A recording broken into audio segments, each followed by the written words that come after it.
Good evening, everyone. My name is Brent Loveless. I'm a multi-generation resident of Howard County. Literally talking to you from a house my father built next to a house my grandfather built in North Laurel. They're very important to me, and I will be honest and admit I've had some bad experience with the development communities, particularly around my estate here, which inspired me to learn a lot more about development regulations, their impacts, contributions, loopholes, and all of that good stuff. And one thing that came out in that knowledge was an interest in the APFO laws. It is literally the minimum bar that we need to set for our community as we grow. And it's a very important regulation that very few people know about, and had significant coverage in the early 90s when it first came out, but now it's very sporadic. And it does affect profits and growth rates and funding and quality of life. So there are lots of opponents and proponents for various facets of it. And unfortunately, we don't make money educating you on this. So there's much less resources out there, I guess, citizen component of this activity. So right up front, our goal is to get you to learn more about the Adequate Public Facilities Ordinance, to make your quality of life better, to understand how residential development controls work, to motivate you to learn more, and to encourage your support for continuous improvement. What APFO 101 is not, it's not a complete review of all the APFO topics. That would take days. It is not a platform to promote a political candidate. This is nonpartisan. It is not an organization to join. We are not going to host an event and you all follow me. This is to encourage you how to learn more and bring it back to your community and your community organizations. And this particular activity is not a debate over specific details of APFO. We have plenty of opportunities for that in other forums. Before I even go down this slide, I'd like to say that I've spent the last several years as president of the PTA Council of Howard County, which has greatly enabled my ability to advocate on this particular topic and other things that relate. And I was term limited, and now I am the legislative chair. However, I want to make it clear, this is something I'm doing independent of the PTA Council currently. Not that our missions don't align very closely, but I just want to make it clear that this training session that you're attending tonight is not an actual PTA Council activity. However, it is probably very important to those within the PTA community. Let's begin at the end. In my work life, that's called bottom line up front. We need you to learn from advocates such as ourselves, learn from government sources that are available, learn from other organizations that cover this topic, and keep an open mind who they represent while comparing these sources. Clearly, if you go to the Home Builders Association of America or Maryland website, they're going to represent home builders. If you go to the government, they have obligations to fund things with limited resources. They're going to have their own particular stance, as well as if you go to parents' organizations or various community organizations, they're going to have their own viewpoint. This is something to be very difficult to be totally neutral on. And that's okay, as long as you understand where people are coming from and what information you're trying to ascertain from this. Participate. We want you to participate in public input on APFO and APFO-related legislation. I've pretty much been doing that nonstop for about 7 years through various mechanisms. And I do represent a lot of people when I do that. But let's face it, legislators like to see people in seats, eyeballs looking at them, and some feedback on what we support and don't support. This just can't be handled through a Facebook group. There does come a component where we need people to come out and advocate on their behalf. Communicate. This is just as important. Share your knowledge with others. Strive to learn more, petition, email, testify, post information yourself. There are very few all-encompassing APFO books out there for you to hand out. This is, like I say, topic where some entities are very well funded and others aren't. And there is a vacuum of information where it comes to the less funded components. Advocate. Do not wait for someone to bring APFO improvements to you. This is a very important thing. If you naturally wait for APFO updates to occur, you will be waiting at least a year after the general plan, and it will be hosted by a committee, which will have a very low citizen ratio in there. We just can't wait that long. We need to continually advocate for process improvement when it comes to our community and our enhancements. What is APFO? That's what you're here for. I am hoping, I call most of you civilians that haven't been in the county council chambers for hours and hours on end. Over time, you become experts in the field, but this session is to give you a basic rundown of what the Adequate Public Facilities Ordinance is.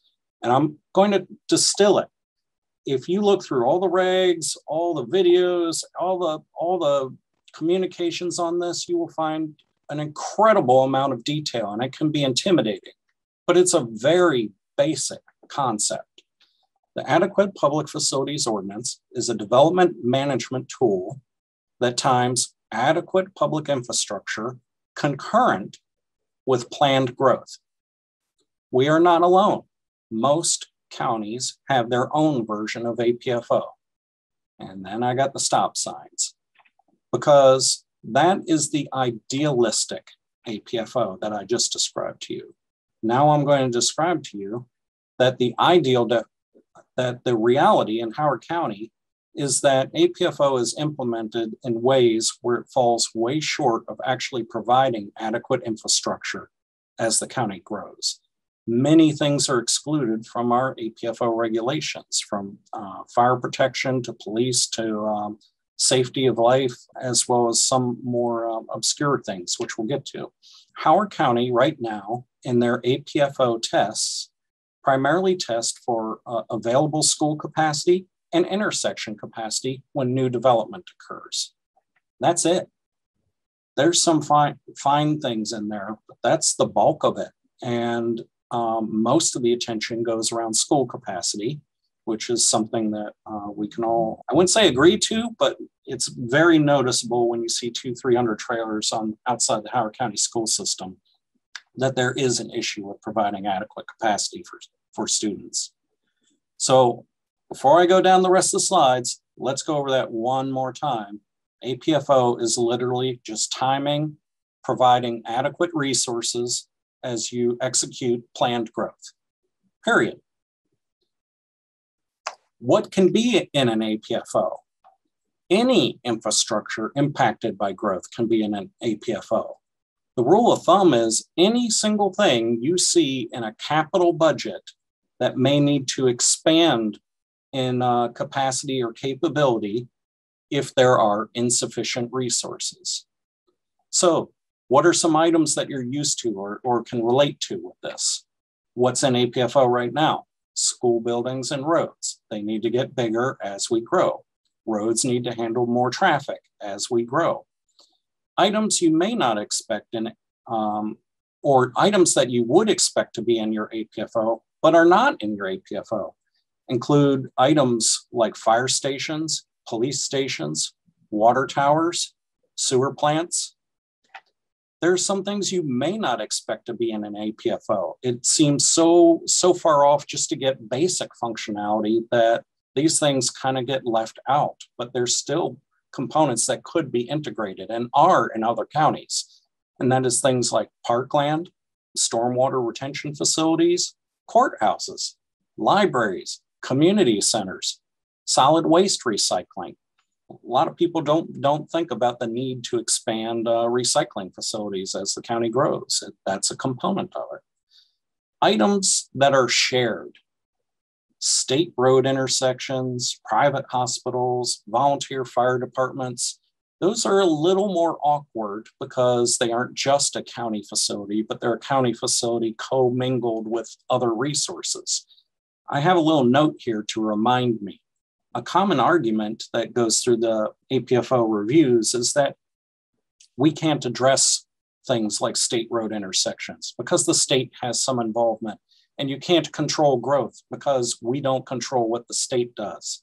The same goes for hospitals. We can't control them because they're privately owned, even though they take county money for expansions and resources.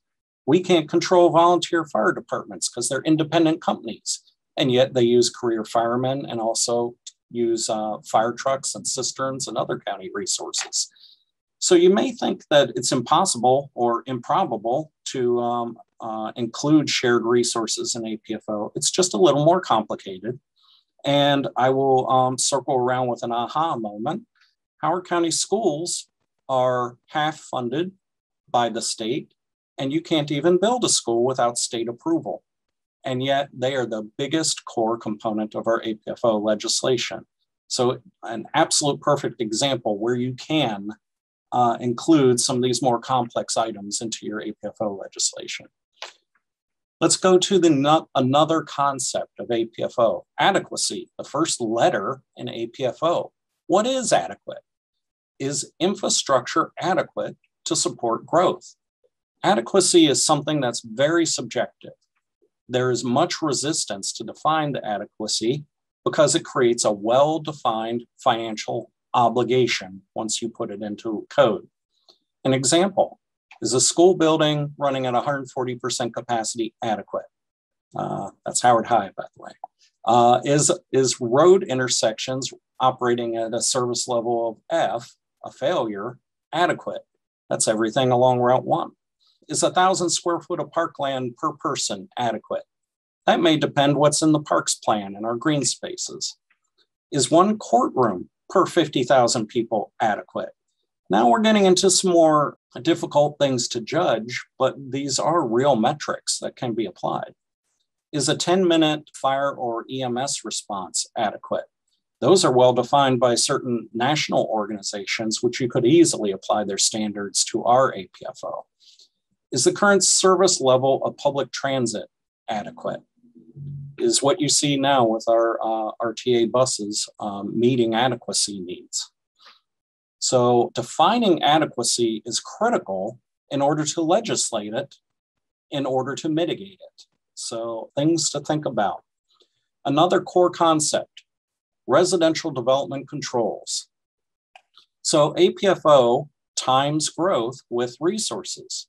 And let me rephrase that, times residential growth with resources. APFO largely does not control commercial growth. It mainly has to do with residential growth where there are services to support people. However, commercial entities do require things like fire and roads. So there are components where they are not included in APFO, but certainly could be considered. And this is a big thing. When I grew up in North Laurel, my little road, 40 houses on it. Now it has thousands of houses on it. A substantial change in one generation. Where is growth allowed? What is the maximum growth allowed? How is pacing implemented? What resources exist locally and system-wide? And what is the ability to absorb growth? So pardon me while I go off tangent. That little map that you see behind there is the map of, you'll see the green areas in the rural west where they have limited growth allowed. You see red or pinkish areas where they want intense growth to occur, and established areas in tan where they want a moderate amount of growth to occur. You can see every square inch of Howard County is mapped out for growth. This is also being reflected in the upcoming general plan where they're applying these very same maps in more detail. These maps are linked with APFO, and we have something very unique. We actually have a cap on the amount of growth we can absorb per year. But how many of you think that cap is very tight and restrictive? It is actually very wide open and has many exemptions in it, including things like Turf Valley, which predate APFO, so they're grandfathered in, as well as some new things like affordable housing, which do not have to take allocation tests. So we allow roughly 2,000 houses a year in Howard County to be built, which is roughly 2 to 3% growth per year. Oops, I forgot to mention downtown Columbia. They have a special category too. So really we're allowing about 2,600 houses a year. Oops, I forgot to say unlimited exemptions for affordable housing. So in theory, you could actually build an almost unlimited amount of houses in Howard County if you had enough resources. So APFO does put controls in there, but they're very wide open and definitely a subject of conversation for the community, how much and how rapidly we can absorb growth and provide enough resources for not only the people that arrive, but the people that exist in the communities so that we're both able to fight amongst each other over limited resources. All right. Another core concept is mitigation. So growth occurs. You've planned growth. If someone wrecks into your car, their insurance company mitigates the impact of their action. Well, much the same, we have mitigation in APFO. When there is growth, how do we mitigate the impact to public services? There are three primary mechanisms or tools that can be used that are in the APFO code that can be applied to mitigate the impacts of growth. And that is form of money, surcharges and fees that are charged at the time of development, which are applied toward new infrastructure. That's something most people can relate with very closely. The other form is time. We can say that you're just exceeding our ability to provide the resources, even with surcharges, assuming the surcharges were enough to begin with, and we can create pauses on growth. These pauses primarily occur because of tests that are done with the school system, which you see that chart in the foreground or background. And if school regions are over a certain capacity, development may be paused. Now, they may tell you it's a moratorium and they can't build. No, if at any time any of those numbers drop below a certain threshold, they can move ahead. And by the way, an affordable housing unit can move ahead. And by the way, an over 55 housing unit can move ahead. And oh, by the way, a commercial structure can move ahead. So the restrictions that occur, they are real, but they're mostly on residential development. And they're in areas where school overcrowding occurs. And because of a Supreme Court law, you can't hold people forever. Eventually, you got to open the gates no matter what the conditions are. And that is problematic. And right now, our wait times are relatively short in overcrowded areas, that they really don't form a discouragement from building in overcrowded areas.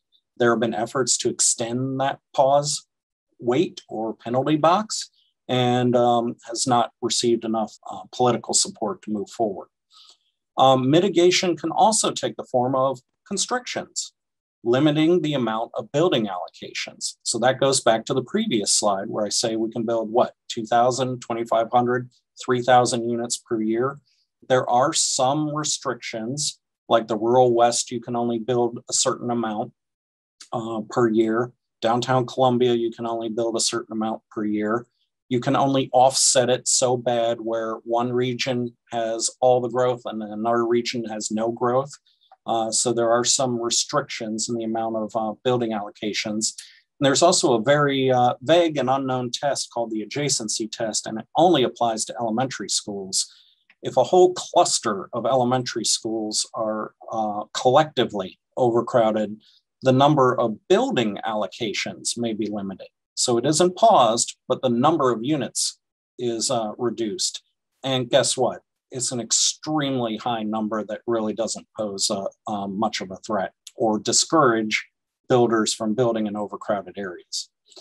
While surcharges, transfer taxes, and other revenues are considered part of APFO mitigation, they are actually found in code that is separate from what you consider APFO, which resides in the subdivision regulations.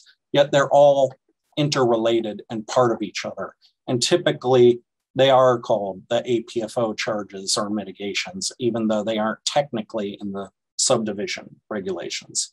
If you're looking for where the APFO unit allocations are, they're actually found in the general plan. There's a chart that they amend once a year with that. Let's go to another core concept, exemptions. So we have all these rules and regulations and controls to keep things from getting out of hand in theory. And I'm going to throw out, in a best case scenario, growth can only be obligated to mitigate up to the community standards of adequacy. The Supreme Court prevents governments from asking more than a proportionate share of infrastructure. An example is the county cannot ask a developer for more than the reasonable impacts of its implementation. Okay, that's a lot of big words. Let's just call it for what it is. You can't ask for gold-plated toilets. You can't ask for a 22-lane highway.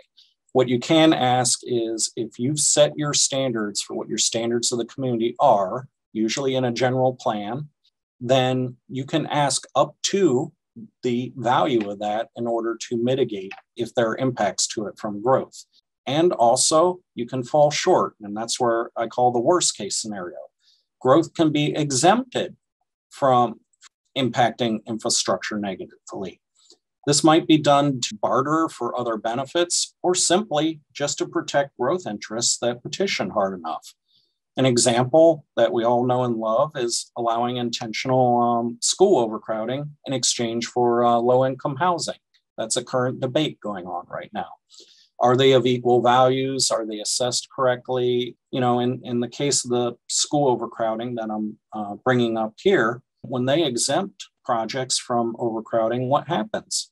The school system itself has to make up the difference, or worse yet, it doesn't have the funding to make up the difference. So it's just simply reducing that from their ability to operate. Over time, that can severely erode a system. So these are unintentional transfers of resources between various agencies and efforts within the community.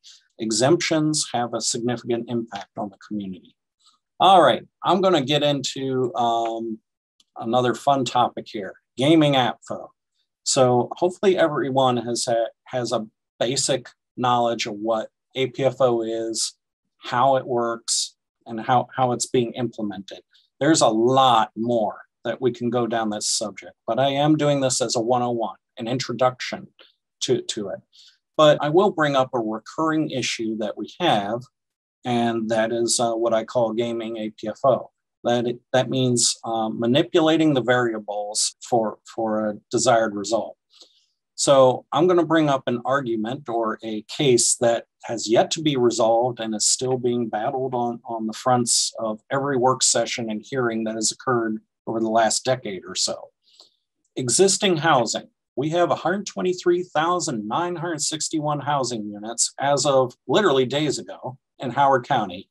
And the latest count just days ago was 57,544 students. What that means is for every house in Howard County, on average, that's with senior homes, big homes, apartments, McMansions, and everything in between, averages a yield of 0.46 students per housing unit.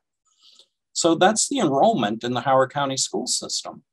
And if you have 10 houses, like I got drawn there, you would have 4.5 students. I feel sorry for that 0.6, but you get the idea here. You would need 4.6 seats in capacity for the school system and the buildings to support them. And if you look at the far side, you see those existing households, we're going to assume these 10 houses have been around for a while. Their operations, their renovations when they get old are funded by income tax and property tax from existing households. There is redistricting that needs to occur from time to time organically from changes in utilization, but it can be relatively infrequent. You aren't going to see massive shifts of population. Overall, if you draw a circle around a cluster of homes, you're going to see this average occur over and over and over again. Now, let's add a new thing to this. What if we add new growth? We approve new growth. We use the APFO rules. We go forward with it. Ideally, if you add 10 more units to the Howard County population, the average yield is going to be the same. You're going to get roughly 4.6 students per household as you add 10 more houses, which would mean you would get 4.6 more students to the Howard County school system. Now that school needs to expand. That system needs to build 4.6 seats, not just for 1 year, for forever. Those 4.6 kids come in and out of those 10 homes over the years. It may ebb and flow and spike, but that's the average. With APFO, you would want to mitigate for those 4.6 seats that you just added and pause growth if the local school that they would attend is over capacity or out of allocations. That doesn't mean they have to be paused forever, but just until you have the capacity available to accommodate them. In addition, there's something being debated right now in the planning board on another channel, affordable housing. Ideally, if you have 1 or 2 houses required to be affordable at the time of construction, cost of doing business in wonderful Howard County with record sales prices of homes, you could meet affordable housing standards on site and have a fairly reasonable, what we call concentrations of poverty, for the lack of better words, but a mix of income types as you grow, where you grow. Currently, if you add 10 new units to the system, the average yield is still 0.46 students per household. However, the affordable housing, you require affordable housing to be built as new units are being brought online. There are rules right now where they can offsite them and just place them wherever the land is cheapest and wherever they can pile them up the highest. And this creates what we call a concentration of poverty. It doesn't make it better over time, it actually makes it worse. DPZ, when they look at this 0.46 students that we're going to need to accommodate, tells the general public that enrollment increases really aren't because of these new houses. They're all because of those old houses that were built before. So they underestimate the amount of students coming into the system. And there have been many recent public acknowledgments by elected officials on the record showing that this is occurring on a regular basis. And if you underestimate the growth impact of those new homes, your school system will fall into an overcapacity. It will become overcrowded.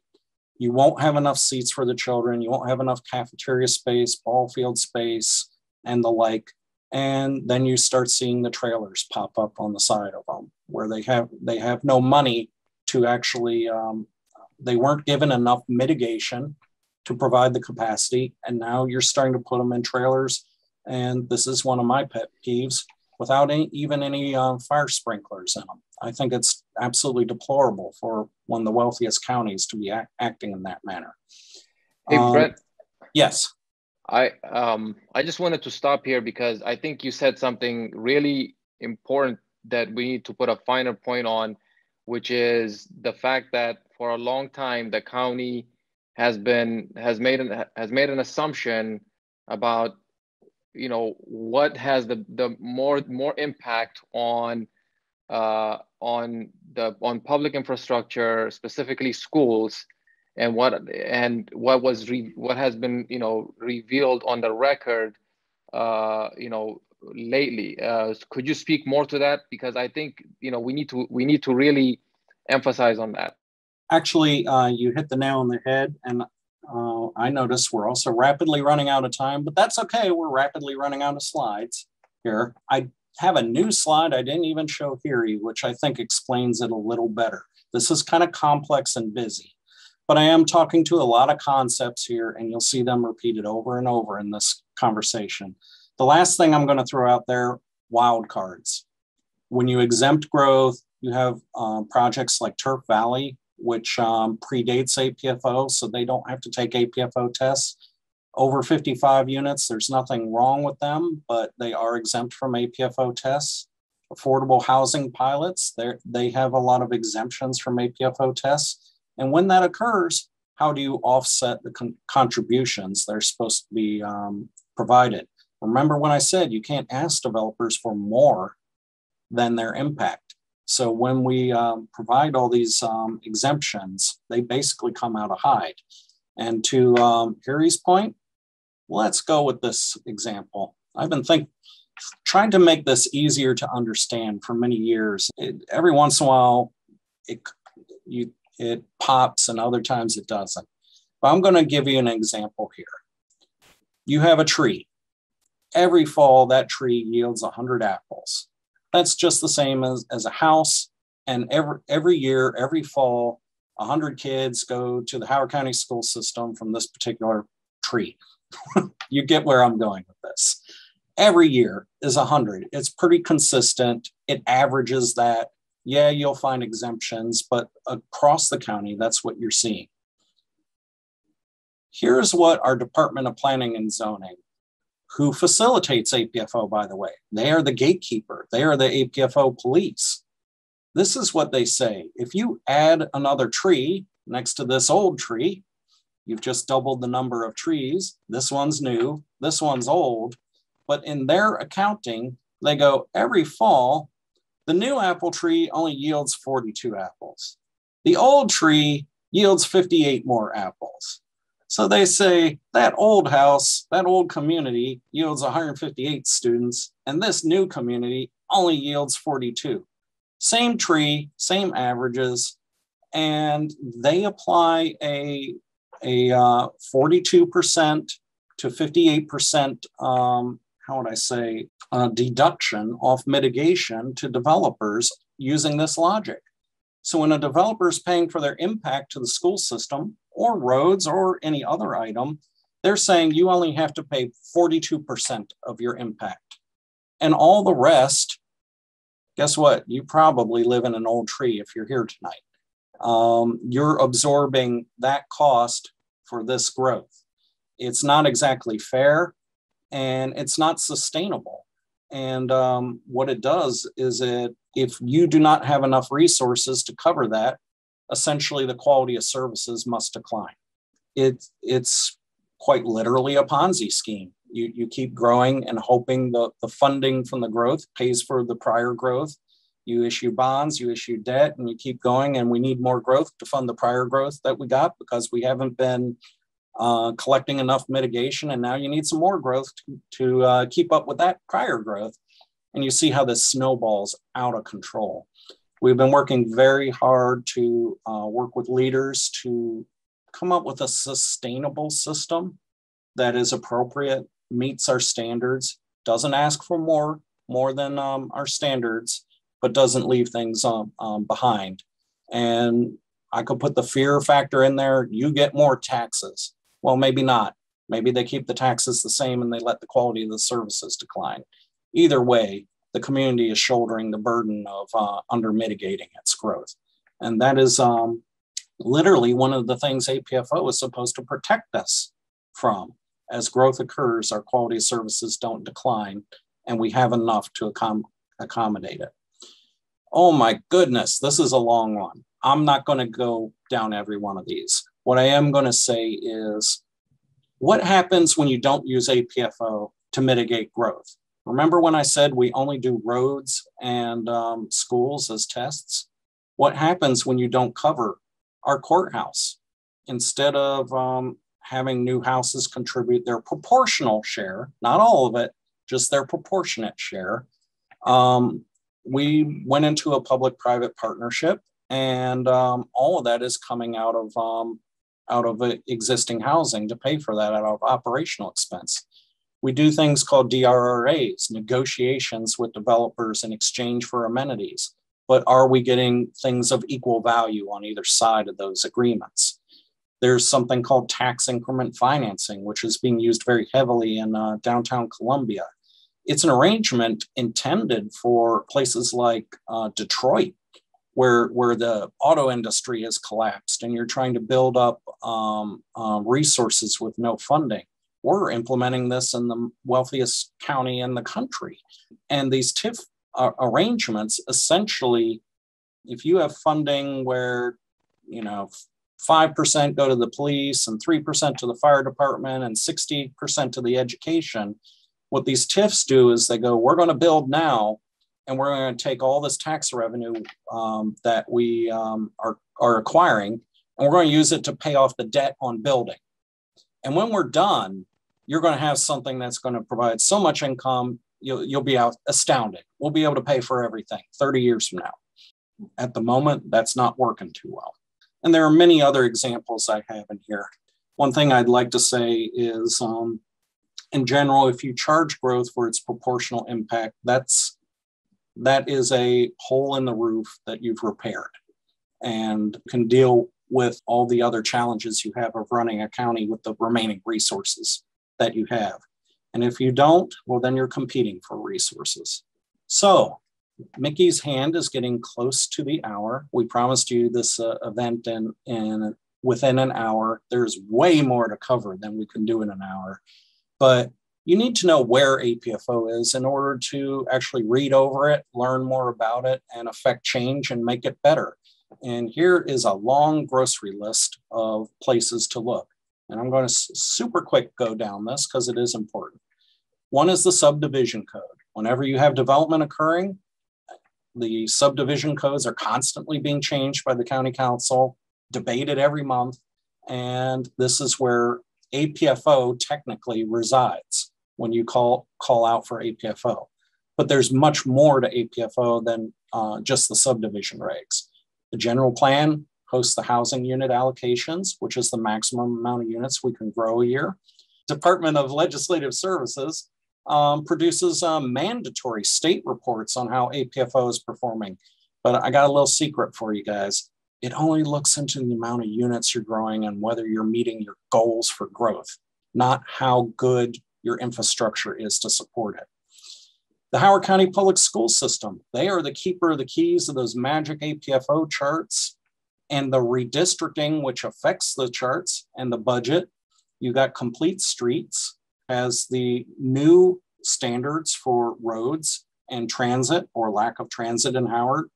Department of Planning and Zoning, they are the epicenter of many of these items. Howard County government deals with this with a bazillion task forces. I was on a task force that lasted years and literally had the head of a home builders association retaliate against me. I don't want to discourage you from that, but I also don't want to make this seem light and fluffy. This is serious business that we're dealing with. Special mention, the county council is constantly modifying APFO. The county delegation deals with the ability and authority to tax for mitigation. Organizations communicate both good and bad information out there. And traditional news coverage, I got to throw this out there, has been horrible, horrible. This is why we have to do this. And with that said, just one other slide I skipped over. The orbit of APFO. Look at all the different things that influence APFO or influence your quality of life and your public infrastructure. You have legislators, you have the capital budget, you have task forces which inform the legislators, you have the DPZ policing it, you have the general plan being written, which tells what goals we're going for. You got the school system doing the APFO charts, and those are being manipulated by the redistricting, and those are being manipulated by who's on the Board of Ed. And you got nonprofit development going on and the Spending Affordability Committee getting in there with the budget component. And you have a very strong and influential building network in this county as well that has a lot of influence on the way the county goes. You notice I didn't draw you in there. Right now we're small, but we need numbers. We need a lot of numbers to be able to apply APFO in the best and most efficient way we can. I have all sorts of supporting charts and stuff, but that we can go into that. If you have an interest in this topic and would like to go deeper, we're going to host more 101s, which will effectively have similar information. But if there's enough interest, I'd like to host 102 sessions where we go down a deeper dive down some of the fine details of this. There, like I said, it's very complicated, very intertwined, but at the highest level, extremely simple. As we grow, can we find enough resources for our community? And with that, I'm going to leave it to Kiri to throw up any questions that we got. Yeah, thanks, Brent. And just to piggyback off what you just said, certainly complicated, but I think we don't need to get into the nitty gritty. It's just we know when something is off. So, we just need to trust our, instinct and say, something is off and it needs to be fixed. If you go into a school and you have a lot of, there's literally no, if kids are taking their lunch in shifts because of the overcrowding, we don't need to look at a chart to know that there's something off there. And so that's the kind of stuff that's been, that's taking place, and definitely an opportunity for every one of us to be able to go out there and say, it needs to be addressed. So one question was, in response to the challenges that, due to this lack of mitigation, one question was the answer, essentially to turn off the quote unquote, to turn off the tap or to maintain it at, dripping, but, it was, and then is the challenge that fight, but the fight with the developers and a lack of willingness by the DPZ to make that happen. So that's the first question. So a lot in there. Obviously, when a developer sees constraints, their initial reaction is, this is affecting my profit or market share or speed of growth. And you get very alarmist responses. You're stopping all development. Like I said before, we haven't even tapped into commercial development over 55 and many other things. There are specific cases where tight constraints are the most appropriate response. And there are situations where if we had the appropriate mitigation to start with, we wouldn't be in this situation. No developer would come in, go into a community and find that the school is running at 140%. We might have actually been able to keep them all at or below 100%. And this would be a non-factor. You don't hear many people complaining about, I passed the APFO test and didn't have a problem. It's only when you've run into these problems that now you got to put some constraints in. I will say the genesis of APFO is kind of fascinating too. A lot of other counties had done it much earlier than us. When we finally did it, it was as a result and pressure of running out of a certain resource. Who wants to take a wild guess what that resource was? Sewage capacity. We did not have enough sewage capacity to host any more construction in the early 90s, and we had to put the brakes on our 6,000 to 7,000 unit per year construction. And once we finally started getting that and issued enough bonds and built enough, they kept building. That literally was the incentive to get APFO going for the first time back in the 90s. I'll go to the next question. Next question relating to any public hearing in the county council. So I watched the passing of the council bill for the Roslyn Rise project, and they talked about changes to the APFO for future legislation. And I really could not understand what they were talking about. So could you explain, Brent, the background relating to, Roslyn Rise, how it relates to APFO and what changes they may be contemplating?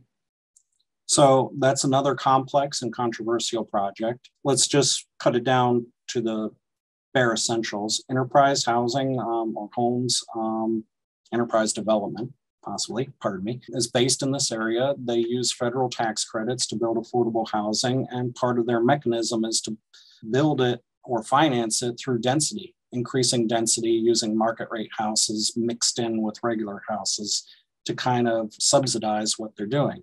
Well, as you know, that drastically affects the school districts and resources in the neighborhoods where you're plopping them in.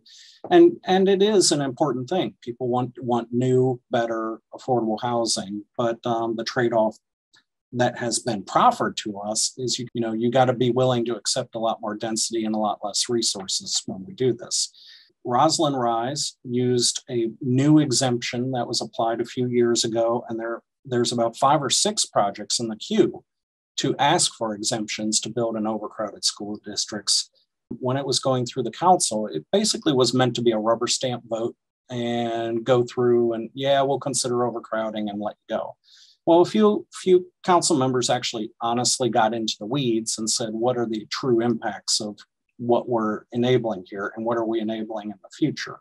There were some over-exaggerated or under-exaggerated numbers related to overcrowding relating to that particular project. And one of the feedback we got from the council was, oh, we'll look into it more and we'll have the developer talk with the school system and solve the problem.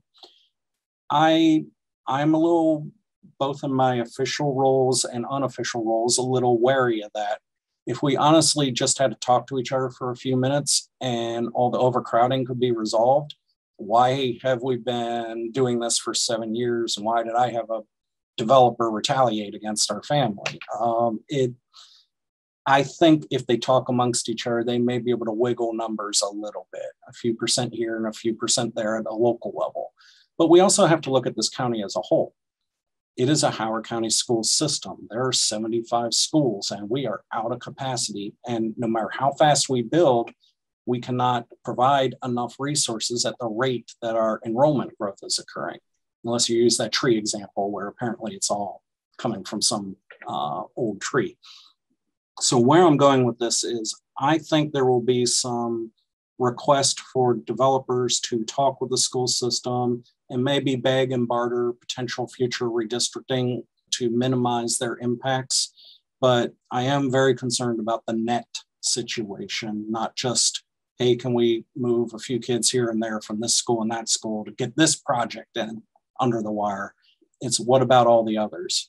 The example I give, Howard High sitting there at 140, 150% capacity is not being resolved via that manner. And I could go on for hours. I'm speculating what the bills will be. And I'm very fascinated what they are going to come up with because we've been working very hard to try to improve the redistricting processes to be more efficient and less political and at the same time. I just, Brent, I want to add to that because, my observation has been that affordable housing has been employed as a wedge issue in Howard County.